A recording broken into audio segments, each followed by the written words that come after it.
Hello guys! If you like to play for the Italian game, then at some point in your life you are going to be facing the knight to d4 move. This is the Blackburne-Kostić gambit. If you ask this stockfish, or if you look at the most played move, the main line is to just go ahead and capture this knight right away. But since we are on the Edemisko Schach channel, we are not going to be following any main lines. We are going to be straight up taking the bait, capturing on e5, falling for the trap. Have a look at the win rate for black after they play queen to g5. Ooh, that's kind of small. They are already thinking, easy win for me, easy win.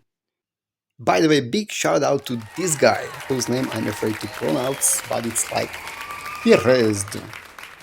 Thanks for putting this line on my radar, and it is a very nice opening which I'm going to implement in my repertoire. So what is going on? Well, black is going to be very confidently playing queen to g5, and now our knight is hanging, or most importantly, our pawn on g2 is hanging. What are we going to be doing here? Don't worry, I'll show you exactly what to do. We are going to be capturing on f7 with your bishop, forcing the king to move. Now, depending on where the king goes, we are going to take actions accordingly.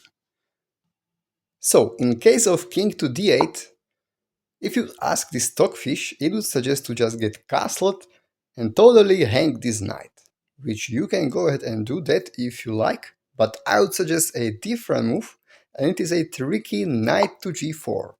And the reason it's tricky is the top 4 most played move are mistakes and blunders. And the correct move is the 5th one, knight to h6. A weird looking move, but the point is you want to pressure this and also the knight here. We will get to that later. Let's just briefly touch on why the 4 most played moves are mistakes and blunders. So the most played move here is pawn to d6. Let's also turn on the stockfish. This is plus 4.4. Nice advantage, even though the stockfish is exaggerating a little bit. But the solution is you go knight to e3. And yeah, this knight protects this pawn. And there is no compensation whatsoever for black here. They are simply down 2 pawns and their king is funny exposed in the middle. Meanwhile, our king is about to just safely get castled. Okay, let's just not get into much detail here. Similar thing is after pawn to d5, which is the second most played move. It's just knight to e3 again. And on top of it, most guys are going to be capturing greedily this pawn, and also they will greet this pawn and get themselves a pinned knight here. So you will be winning a piece very quickly here. And also the 4th most played move is pawn to h5, which also doesn't work thanks to these similar reasons. After knight to e3, there's no compensation for black. Although maybe after this you don't want to rush with getting castled in case they would do some pawn storming on you. Let's go back.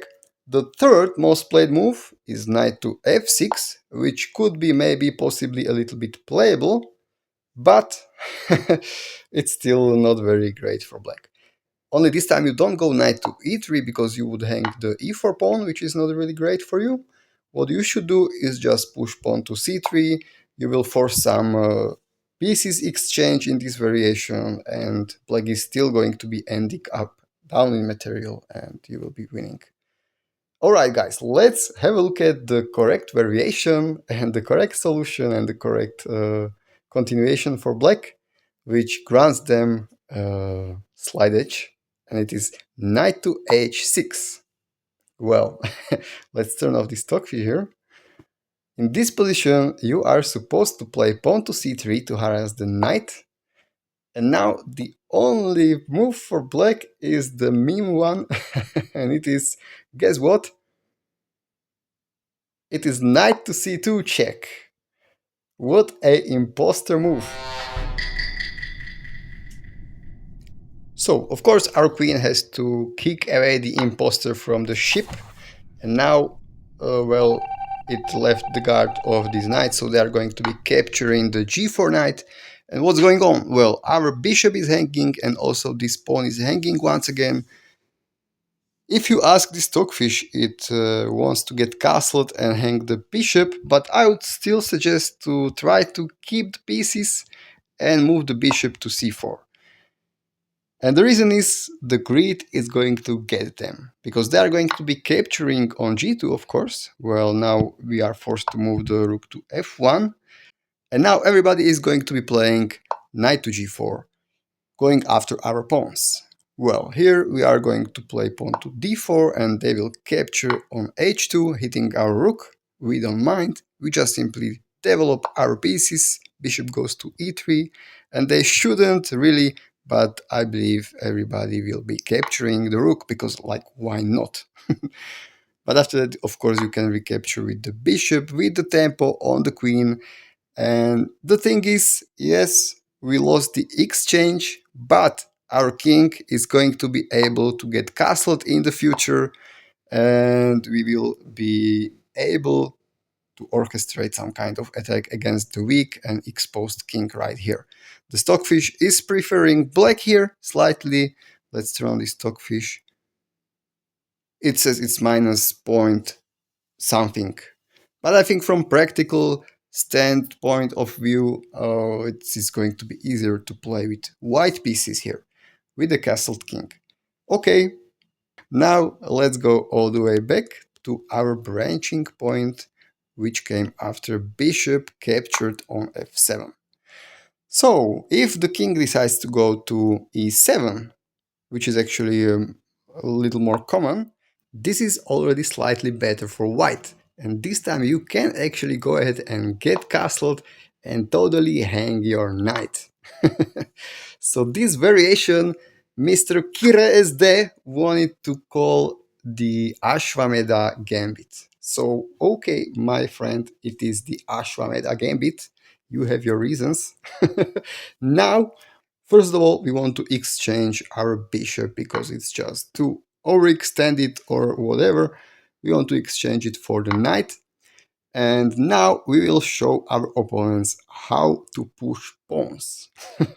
Starting with pawn to c3, harassing the knight. The most played move is also the most correct one, knight to e6. But here I suggest that you push pawn to f4, which is more tricky. Now the two most played moves are these captures. Queen captures on e4 is the correct one, and then knight captures on f4 is the incorrect one. There is also queen to c5, the third most played move, which is just not good at all for black.